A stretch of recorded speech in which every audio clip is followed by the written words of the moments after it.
So guys welcome to this new video. और जिस stock की आज हम बात करने वाले हैं उसका नाम है नाटको फार्मा।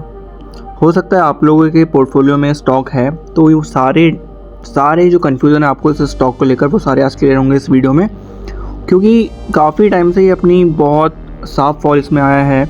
हो सकता है आपकी बाइंग लेवल यहाँ ऊपर की कहीं रही हो और आप इसमें काफ़ी बड़ा हो सकता है कि लॉस फेस कर रहे हो। तो क्या आपको ये 3 क्वेश्चन आपके मन में भी होंगे कि क्या मुझे इसमें से एग्जिट हो जाना चाहिए या इसको एवरेज करना चाहिए या होल्ड करना चाहिए, तो कौन सा डिसीजन आपके लिए बेस्ट होगा, ये या ये, वो सब हम डिस्कस करेंगे। और वो डिफ़र करता है कि पर्सन टू पर्सन की आपकी बाइंग प्राइस कहाँ है, नीचे है ऊपर है, और क्या इसमें अभी कोई नई बाइंग अपॉर्चुनिटी मिल रही है, तो वो सब हम डिस्कस करेंगे इस वीडियो में। तो इसलिए वीडियो को एंड तक ज़रूर देखना और फॉलो कर लेना फाइनेंस फॉर यू को, सो दैट कि ऐसी स्पेसिफिक स्टॉक एनालिसिस आपको मिलती रही। और अपने कमेंट सजेस्ट कर देना कि क्या आपको अच्छा लगा इस वीडियो में, कहाँ मतलब आपको समझ में नहीं आया, क्या सबसे अच्छा पॉइंट लगा आपको, सो दैट कि मैं अगली वीडियो में उसको इम्प्रूव कर पाऊँ। क्योंकि गाइस आप लोगों को पता ही है, life is all about improvement. आप जहाँ इम्प्रूवमेंट करते हैं अपनी लाइफ में वहाँ आपको सक्सेस मिलती ही मिलती है। और हर बार की तरह इस बार भी बता दूं आपको कि we talk about only technical analysis, कि चार्ट में क्या बन रहा है। हम ट्रेड में एंट्री भी इसी हिसाब से लेते हैं और एग्जिट भी इसी हिसाब से लेते हैं। So we don't care about fundamental कि फंडामेंटल अच्छे हैं या नहीं है। We talk about support resistance, breakout, ये सब टेक्निकल एनालिसिस में आता है। तो हम इसी के अकॉर्डिंग अपनी एंट्री एग्जिट प्लान करते हैं। So let's start the video. तो जैसा कि आप सबके सामने खुल गया है नाटको फार्मा का चार्ट। अब जब भी चार्ट खुलता है ना, थोड़ा चार्ट के पैटर्न को समझना शुरू करो। अगर आपने चार्ट के पैटर्न्स को देखना सीख लिया, चार्ट के पैटर्न्स को समझना सीख लिया, तो आधा गेम आपका ऐसे हो जाएगा। क्योंकि सारी स्ट्रैटेजीज, जितनी भी स्ट्रैटेजीज़ हैं जो बनी हुई हैं, वो 2 चीज़ पे बनी हैं, एक सपोर्ट पे और एक ब्रेकआउट पे। ये दोनों का गेम आप समझ गए, ये दोनों चीज़ें आपको चार्ट में देखना आपने समझ लिया तो आपका गेम कंप्लीट है ट्रेडिंग में। अब सपोर्ट किस किस का हो सकता है, या तो पैटर्न का सपोर्ट हो सकता है, या तो ट्रेंड लाइन का सपोर्ट हो सकता है, और इन्हीं चीज़ का ब्रेकआउट भी होता है। कब में ब्रेकआउट होता है, ट्रेंड लाइन का ब्रेकआउट होता है।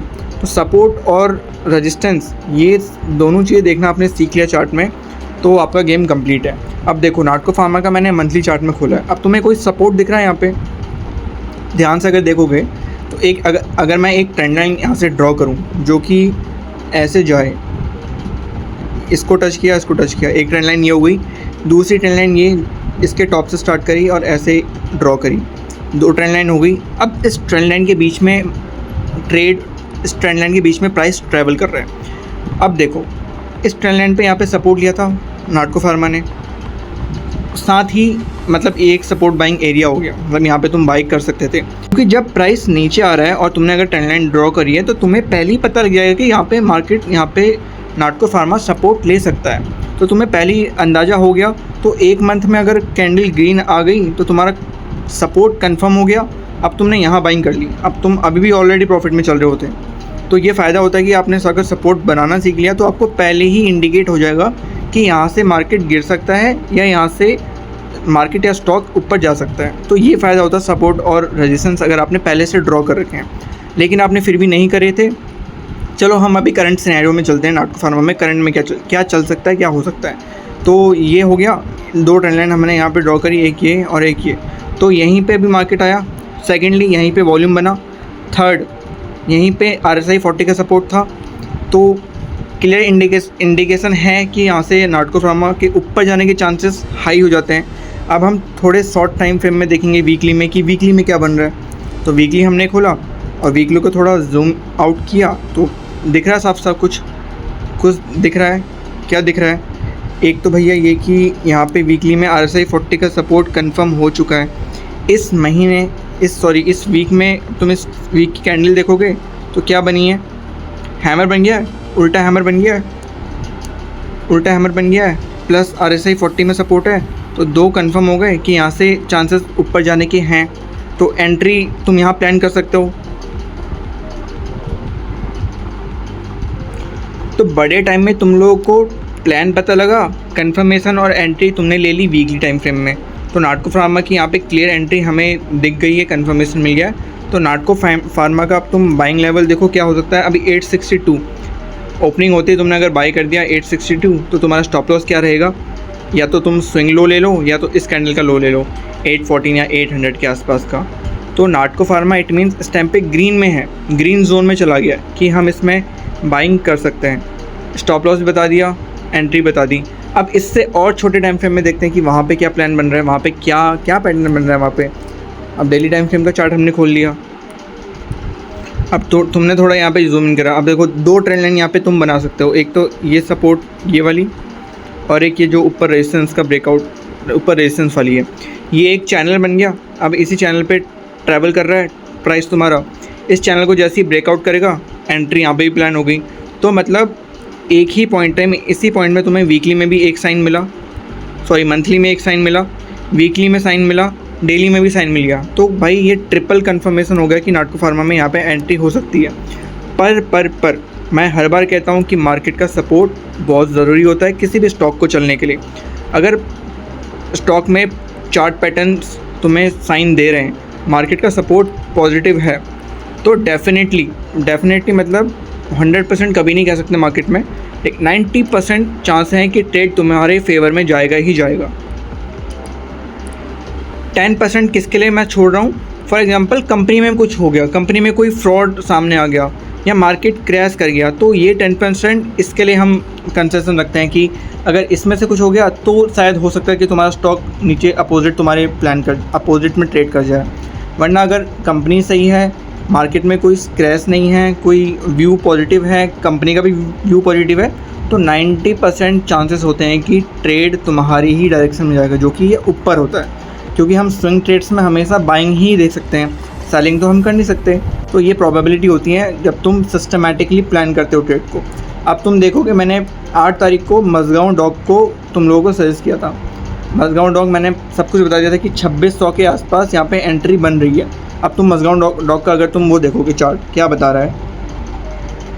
अब ये है देखो मजगांव डॉग का ट्रेड मैंने सजेस्ट किया था इस लेवल पे 2600 के आसपास, और उसके बाद से ये 8% का तुम्हें गेन दे चुका है 5 दिन के अंदर। और मैंने क्यों ये सजेस्ट किया था बाय करने के लिए, वो भी मैं तुम्हें रीज़न बताता हूँ कि क्यों ऐसा मैंने बोला था। अब देखो मजगांव डॉग को अगर तुम देखोगे, अगर तुम इसका मंथली चार्ट देखोगे तो मंथली चार्ट में हमें क्या दिख रहा है, वीक मंथली सुपर बुलिश है, हाई ट्रेंड में बहुत ऊपर जा रहा है, बहुत अच्छी चीज़ है। तो ट्रेंड एकदम बुलिश है, देखो ऊपर को ये है ना पूरा मूव। सपोर्ट आया था RSI 60 का, 60 में सपोर्ट था, तो एक साइन तो ये मिल गया कि ऊपर जा सकता है। अब वीकली में कंफर्मेशन तुम्हें मिलेगा। वीकली में हम ये क्या देखने को मिल रहा है कि RSI 40 का सपोर्ट है। ये देखो RSI 40 का सपोर्ट था, वीकली में RSI 40 का सपोर्ट है, तो एक कंफर्मेशन ये हो गया, 2 कंफर्मेशन हो गए। अब डेली में हमें क्या देखने को मिल रहा है, चैनल का सपोर्ट। डेली में चैनल का सपोर्ट था, ये हो गया चैनल, इस चैनल का ब्रेकआउट भी होना था, इस लेवल का ब्रेकआउट होना था। तो 3 कंफर्मेशन 4 कंफर्मेशन मिल गए हमें कि मजगांव डॉग में एंट्री बनानी चाहिए, और इसीलिए मैंने सजेस्ट किया था। अब तुम देखो उसके बाद कंफर्मेशन इतना अच्छा आया, मूव इतना अच्छा आया, मार्केट का सेंटीमेंट भी पॉजिटिव था, तो मजगांव डॉग का ट्रेड चल गया। तो ये सब एनालिसिस होती हैं किसी भी एक ट्रेड के चलने के पीछे। किसी भी एक ट्रेड के चलने के पीछे 3 से 4 रीजंस तुम्हें होने चाहिए तुम्हारे पास कि भाई मैं ट्रेड क्यों ले रहा हूँ, क्यों मैं इस ट्रेड को ले रहा हूँ, क्या कहाँ मैं इसको काट दूंगा। अभी मजगांव डॉग को मैंने यहाँ पे एसएल दे दिया था, मैंने 2600 में एंट्री थी और ये हमारा एसएल था 2574, तो मात्र 25 रुपये का एसएल था और रिटर्न तुम्हें कितना मिल गया यहाँ से 2600 से लेके 2900, 300 रुपये का तुम्हें रिटर्न मिला। मतलब 25 और रेशियो देखो तुम कितना बन रहा है यहाँ पे, 25 रेशियो 300 कितना बनेगा अगर तुम इसको चेक करोगे तो 1:12, क्योंकि 25 12 या 300 हो जाता है ना शायद। मतलब 1 रुपया खोने को था, 12 रुपये का तुम्हारे सामने प्रॉफिट था। ये ट्रेड होता है इस टाइप का। So guys this is all about Natco pharma. I hope आप सबको समझ में आया होगा कि आपको क्या करना चाहिए अगर आपकी बाइंग लेवल ऊपर है, नीचे है, या अगर आप न्यू एंट्री प्लान कर रहे हैं तो आपको क्या करना चाहिए, क्या आपके लिए बेस्ट प्राइस होना चाहिए जब अगर आप न्यू एंट्री कर रहे हैं। तो टेक्निकल के हिसाब से हमने समझा कि अभी आपका एक अच्छा टाइम है, आप इसमें अभी बाइंग कर सकते हो। स्टॉप लॉस भी हमने डिस्कस कर लिया है और सिस्टम सेम फंडा है, सेम फंडे से हमने मजगांव डॉग का ट्रेड लिया था। आप देख सकते हो उसमें क्या रिस्क रिवॉर्ड रेशियो था आपका। अब ऐसे रिस्क रिवॉर्ड रेशियो अगर आपको हर ट्रेड में मिल जाए तो आपको फिर कुछ और करने की ज़रूरत नहीं है, आप ट्रेडिंग कर लो, आपको फिर और किसी प्रोफेशन में 9 to 5 जॉब ये सब करने की ज़रूरत ही नहीं है लाइफ में। सो गाइस मिलते हैं नेक्स्ट वीडियो में, तब तक के लिए गुड लक, गुड ट्रेडिंग।